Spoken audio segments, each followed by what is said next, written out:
On est de retour dans la grande édition de TV7, c'est l'heure de notre grand débat et bien sûr on va revenir en longueur sur la démission ce matin du Premier ministre Sébastien Lecornu. Hier soir pourtant il avait présenté une partie de son gouvernement qui n'aura donc tenu que 14 heures, le gouvernement le plus bref de l'histoire de la Ve République. Alors comment expliquer cette démission choc et surtout que faire pour sortir notre pays de l'impasse politique ?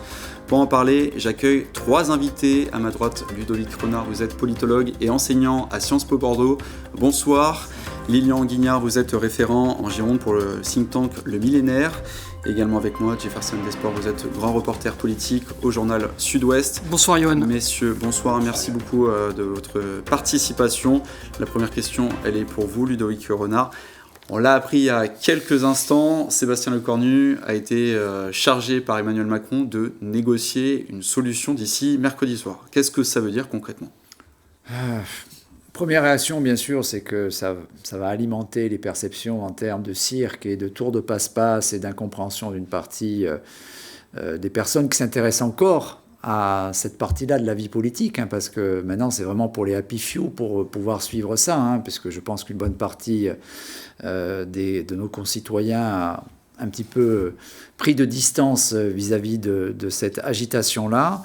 En même temps, c'est pas étonnant, puisque ce qui aurait été étonnant, c'est compte tenu de la complexité de la situation, finalement, même si 3 semaines pour porter des négociations, on peut estimer que c'est suffisant. Si on regarde comment fonctionnent les démocraties parlementaires qui fonctionnent avec véritablement un régime d'assemblée, c'est-à-dire dans lequel le chef du gouvernement est responsable devant les assemblées, c'est très peu de temps. Compte tenu en plus du nombre de vexations, de frustrations, de difficultés qui se sont échelonnées, au moins depuis la dissolution, mais on pourrait remonter plus loin s'agissant d'une pierre d'achoppement comme les retraites, dont je pense encore qu'elle a joué un rôle important dans l'échec de l'élargissement de la coalition. Jefferson Desport, cette crise, elle est sans précédent, tout simplement, dans le Ah oui, clairement, là, il faut juste se remémorer la journée d'hier. On a à 19h30 le gouvernement, déjà premier... Quoi qu'on voit bien que ça va pas passer parce qu'on prend les mêmes et on recommence. Sébastien Lecornu n'a pas mis 3 semaines à composer cette feuille gouvernementale puisqu'il a pris les mêmes et il a recommencé. C'est pas ça le problème. Il a passé 3 semaines à consulter pour trouver des voies de passage et construire un projet de budget. Le gouvernement devait être un non-événement. Sauf qu'on découvre quoi ? Qu'il y a Bruno Le Maire qui est l'urticant majuscule et à 21h30, Bruno Retailleau, à peine renommé ministre de l'Intérieur, chef des Républicains, qui dit sur Twitter, sur les réseaux sociaux, ce n'est pas la rupture annoncée. Je convoque un bureau stratégique des Républicains demain matin, sous-entendu ce gouvernement est mort. L'accord négocié quelques heures plus tôt avec Sébastien Lecornu et les cadres des Républicains n'existe plus. Voilà, crise annoncée dès hier soir, donc c'est un fiasco majuscule. Les critiques sont d'ailleurs très sévères et c'est justifié.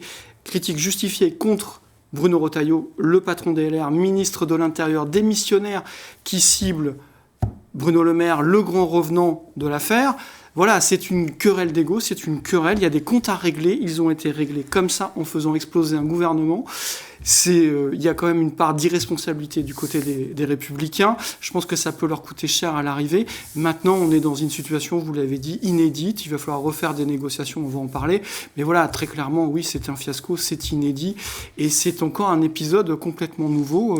On commence à être habitué avec les sauts dans l'inconnu, mais finalement, il y en a toujours un nouveau qui se profile devant nous. Donc pour les journalistes politiques, c'est assez passionnant à suivre. Voilà. Lilian Guignard, pour expliquer ce fiasco, qui est le plus coupable des deux ? Est-ce que c'est Sébastien Lecornu qui a eu le tort de reprendre les mêmes visages ou c'est Bruno Retailleau le coupable d'avoir fait une chantage sur la composition de ce gouvernement ?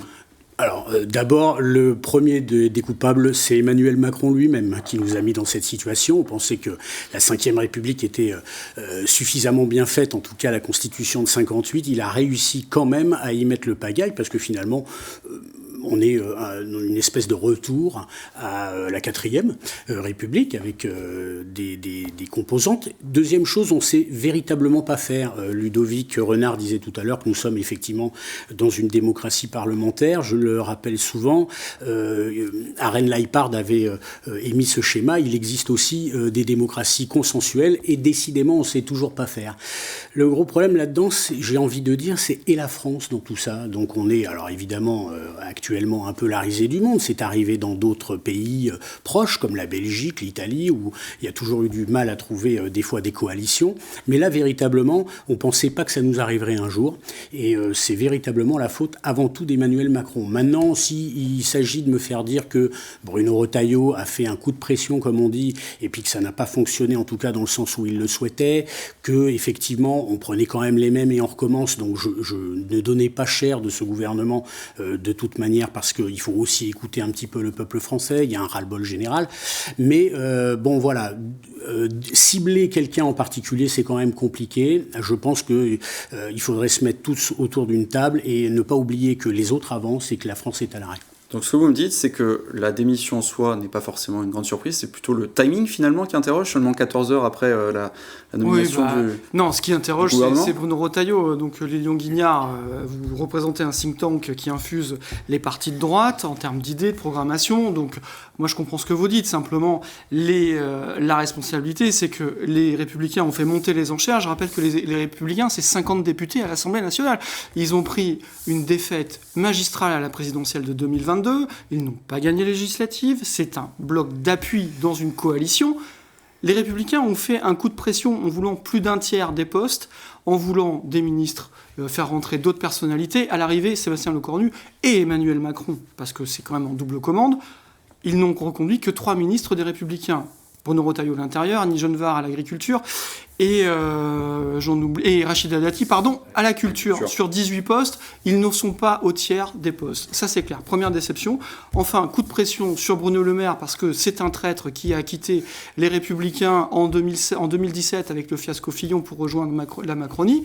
Aux yeux des Républicains, il est coupable de la dette française. Bref, donc tout ça ne peut pas marcher. Mais dans la situation où on est, et où je rejoins quand même Lyon Guignard, c'est qu'il y a quand même des questions budgétaires qui se posent. Faire sauter un gouvernement dans la situation où on est, alors que vous avez les oppositions qui vous attendent, le fusil prêt à tirer pour des motions de censure dans 15 jours, c'est d'une irresponsabilité majeure. Justement, j'allais revenir. Sébastien Lecornu, ce matin, dans son allocution, a chargé les partis politiques, disant qu'ils avaient des ambitions peut-être déjà présidentielles.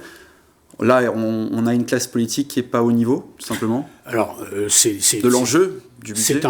C'est un regard. Moi, simplement, je compléterai ce que dit Jefferson.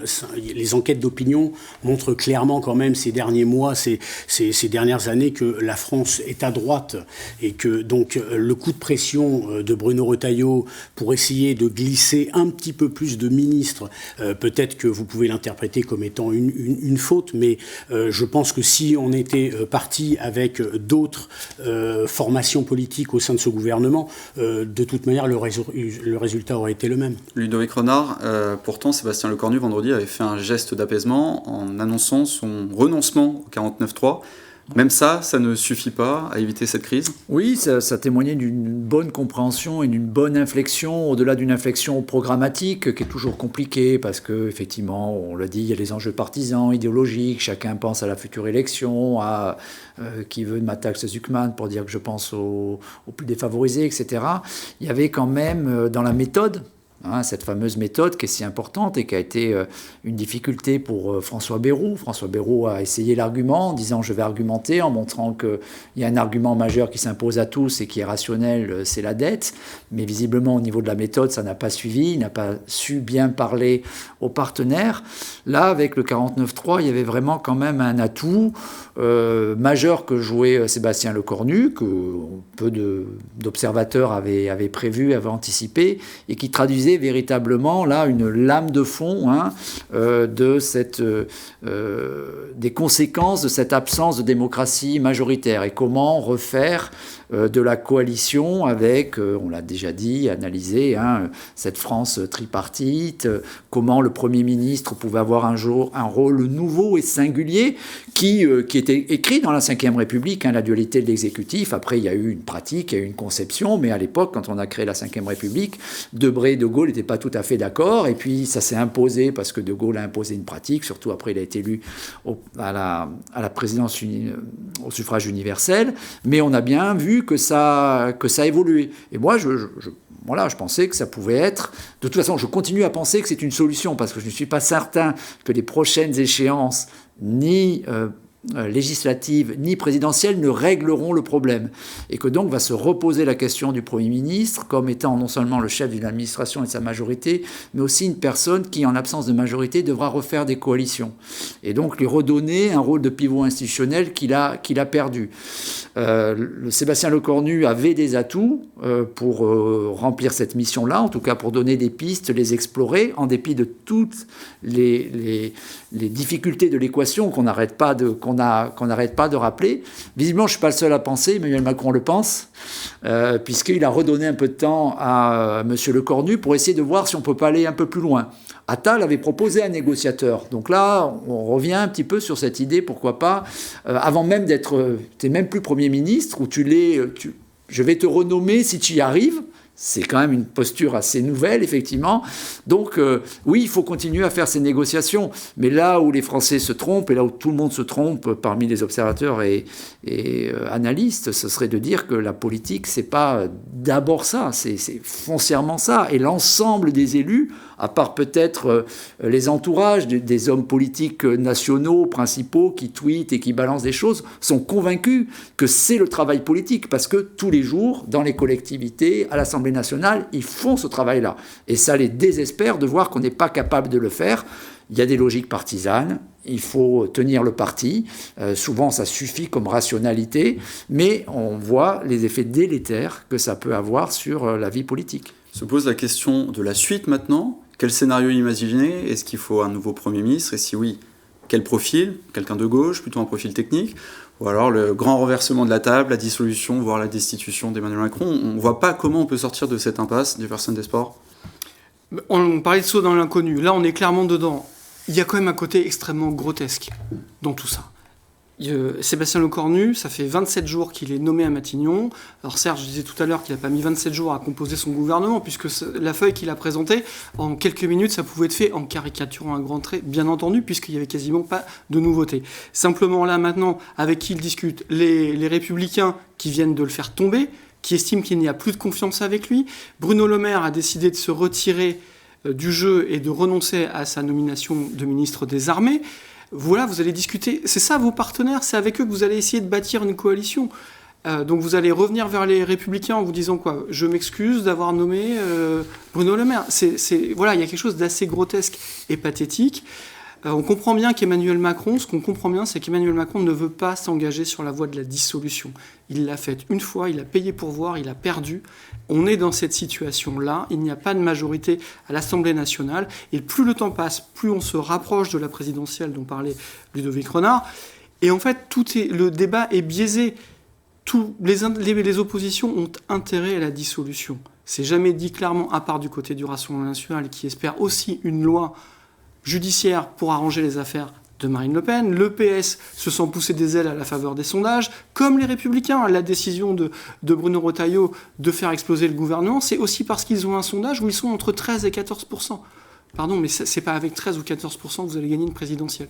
Donc voilà, on a besoin quand même que tout le monde reprenne ses esprits, repense à l'intérêt général, c'est quelque chose dont on ne parle plus et pourtant qui est nécessaire.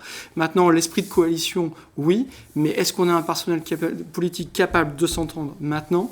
Ça reste à prouver. Lilian Guignard, la dissolution n'est donc pas le projet d'Emmanuel Macron, pourtant... À ce stade. À ce stade, pour le moment. Pour l'instant, le problème, c'est qu'il n'y a pas de majorité qui se dégage à l'Assemblée nationale. Du coup, on est dans une situation où le pays est ingouvernable. Comment on en sort ? Alors, il y a plusieurs options quand même qui sont sur la table. La première serait de nommer... Alors, là, nous apprenons ce soir que Sébastien Lecornu est reconduit, mais ça aurait pu être d'essayer un Premier ministre de gauche, probablement hors LFI, pour essayer de voir si, par un renversement d'alliance, on pouvait peut-être arriver, si vous ajoutez l'extrême gauche, la LFI, le PS, les écolos, quelques modems, qui, il faut le rappeler, François Bayrou a souvent voté socialiste contre, par exemple, Nicolas Sarkozy et autres, mais également peut-être quelques déçus dans le bloc central Horizon, plus les indépendants et éventuellement quelques non-inscrits. Les chiffres montrent qu'on peut atteindre des fois 305 députés, donc vous êtes dans la majorité. Bon, ça sera compliqué quand même à obtenir. Il faut sortir la calculette. Il faut sortir la calculette. Arithmétiquement, c'est jouable, mais bon, voilà. Voilà. Et puis, vous allez avoir évidemment le RN et la droite qui va censurer, ou en tout cas qui tentera de le faire. La deuxième option, ont annoncé qu'un Premier ministre de gauche, du PS, ce serait censure immédiate. Je pense que c'est pour ça que Emmanuel Macron s'entête à ne pas chercher une voie de ce côté-là. La deuxième serait éventuellement de nommer un gouvernement qu'on va appeler de combat, avec peut-être quelqu'un issu de la société civile. C'était un petit peu sur la table. 64% sur une enquête disait que de la population disait qu'il souhaitait éventuellement quelqu'un qui justement ne soit pas un homme de parti. Bon, ça reste toujours compliqué à faire parce qu'il serait confronté justement à négocier avec les partis. Donc s'il ne sait pas faire, ce serait compliqué. Et puis il y a deux solutions plus extrêmes qu'évoquait Jefferson, c'est la dissolution. Alors seul le RN effectivement a tendance à dire qu'il en veut. Je pense que beaucoup auraient à perdre, comparé à ce que disait Jefferson Deportes. Il y a globalement, je pense, les écologistes qui sont pas spécialement pour. Et puis ils auraient pas envie d'être, si vous voulez, le marchepied de l'avènement peut-être d'un RN encore plus fort. Voilà. Et puis il existe d'autres solutions beaucoup plus radicales. L'article 16 de la Constitution. Les plans pouvoir. Voilà, qui dans, on va dire, ces conditions de fond, disent qu'il y a éventuellement, lors d'une interruption de fonctionnement régulier des pouvoirs publics, éventuellement, le président peut faire appel à cet article.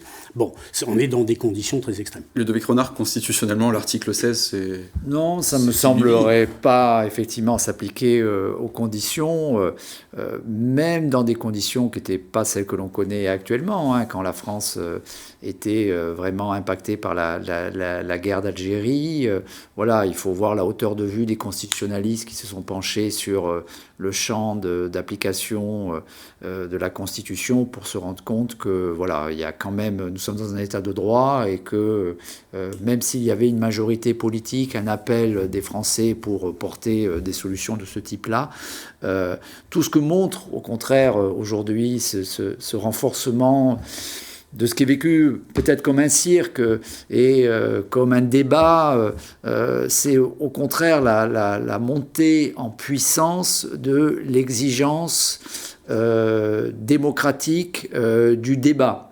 Et de la nécessité de produire un compromis en associant l'ensemble de la représentation nationale. Donc, à la fois, ces aspirations autoritaires, elles sont réelles parce qu'elles existent dans un certain nombre de pays, elles font peur, elles sont agitées éventuellement par des forces politiques, mais elles ne traduisent pas la réalité d'un champ de la délibération politique qui est plus vigoureux que jamais finalement dans l'espace politique.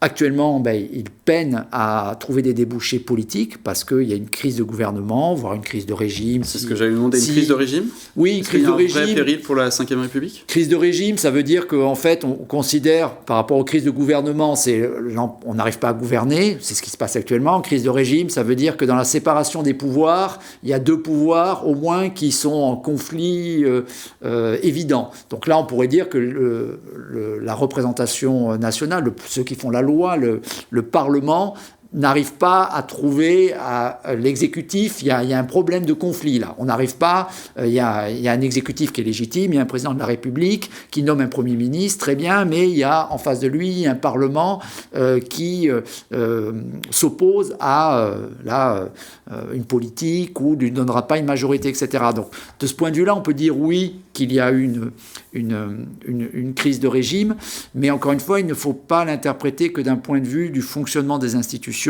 parce que les institutions, c'est la règle du jeu. Les institutions, ça dépend de ce qu'en font les acteurs. Là, on vient de parler de plein d'acteurs qui essayent de trouver des solutions et d'inventer quelque chose qui n'existe pas.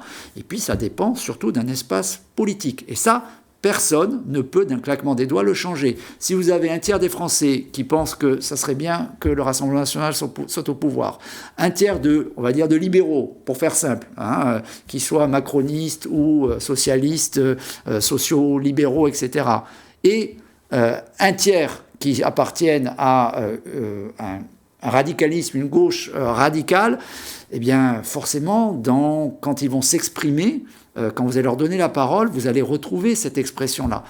Donc, on a connu ça sous la Ve République, ces équilibres-là, ce tripartisme-là. Il a trouvé des débouchés institutionnels avec la bipolarisation, avec ce qu'on appelait le fait majoritaire. Il y a eu des moments où ça a été un petit peu plus difficile. Il y a eu des changements idéologiques. Comment la gauche a absorbé le Parti communiste français, c'était impossible d'imaginer un temps que les communistes puissent arriver à un pouvoir. Ça s'est fait. Mais ça, ce sont des choses qu'on ne maîtrise pas. Mais donc, il ne faut pas... Pour terminer, il ne faut pas tirer des conclusions de cette crispation politique sur ce que sont les changements profonds, sociologiques et politiques du système politique français. La question aussi de la destitution, LFI a réactivé cette question en proposant aux parlementaires de réexaminer la motion de destitution. Il y a un monde où Emmanuel Macron pourrait accepter soit de démissionner de son plein gré, soit d'être repoussé dehors par les parlementaires. Bon, dans la mesure où on va de saut dans l'inconnu, en saut dans l'inconnu. Tout est possible. On va se dire qu'on va pas dire jamais, ce serait stupide. Simplement, LFI dans son rôle, sa stratégie, c'est d'infuser un départ d'Emmanuel Macron plus tôt, avant la fin de son mandat, justement parce que eux, ils sont déjà prêts pour une présidentielle anticipée. Ils ont pris contact avec les banques, les affiches sont déjà prêtes. Ils sont déjà en train de travailler sur les parrainages des maires. Vous savez qu'il vous faut 500 parrainages pour vous présenter. Tout ça, c'est une machine qu'ils ont mis en route pour se préparer. Du côté des autres partis politiques, on se prépare à la dissolution. Raphaël Glucksmann, qui était en Gironde ce week-end à Place Publique, est prêt pour une dissolution. Le PS se prépare pour une dissolution. Le RN est également prêt pour une dissolution. Donc voilà, tout le monde s'est mis en ordre de marche pour une dissolution. C'est appelé quand même plutôt... Tout le monde en a de moins en moins peur parce que les sondages montrent qu'en fait le grand perdant, ce serait les macronistes et le bloc central. Donc pour la gauche d'hier qui rêve d'être la gauche de demain, pour la droite d'hier qui rêve d'être la droite de demain, qui renaîtrait de ses cendres, se débarrasser des macronistes qui leur ont pris le pouvoir en 2017 et qui les privent de pouvoir depuis 8 ans maintenant, c'est une excellente perspective. Et les sondages montrent que le grand perdant, ce serait le bloc central. Donc tout ça converge pour quand même faire une forme d'ébullition où chacun espère se dire qu'il pourrait y retrouver ses petits et tirer les marrons du feu. Bon, c'est de la politique fiction, il faut quand même faire très attention avec tout ça. Maintenant, on est dans une crise, clairement. On l'appellera crise de régime, crise de gouvernement. Moi, je préfère une crise de gouvernement. On est dans cette séquence-là. Sébastien Lecornu a 48 heures pour faire tout rentrer dans une bouteille d'1 litre. On ne voit pas trop comment il va pouvoir y arriver et avec qui. Parce qu'à l'arrivée, je vais faire très vite, mais il explique reste 20 secondes. Il explique que ça doit se jouer à l'Assemblée. Donc si ça doit jouer à l'Assemblée, la question du gouvernement, on pourrait vite la trancher et donner la main aux parlementaires. La conclusion peut-être, le budget, le projet de loi de finances, la deadline pour le déposer, c'était le 13 octobre. On n'aura pas de budget d'ici le 1er janvier ? Non, il y a des chances, mais nous en discutions juste avant l'émission. Il existe quand même des moyens constitutionnels pour pouvoir le dire. La loi spéciale, éventuellement, qu'on a déjà vécu l'année dernière. Donc bon, on arrivera à trouver un budget. Le problème, c'est qu'on voulait éviter ce qui s'est passé l'année dernière. Eh bien, merci messieurs. Ce sera le mot de la fin puisqu'on arrive au bout du temps imparti. Merci à tous les trois. Merci à vous. Merci à vous également pour votre fidélité. Dans quelques instants, la météo de Cléa Dufoy. Puis ce sera 19h Sport. Je vous retrouve ensuite à 19h30 pour un nouveau journal avant Vino Veritas à 19h45. Restez bien avec nous. L'information continue sur TV7. Merci beaucoup.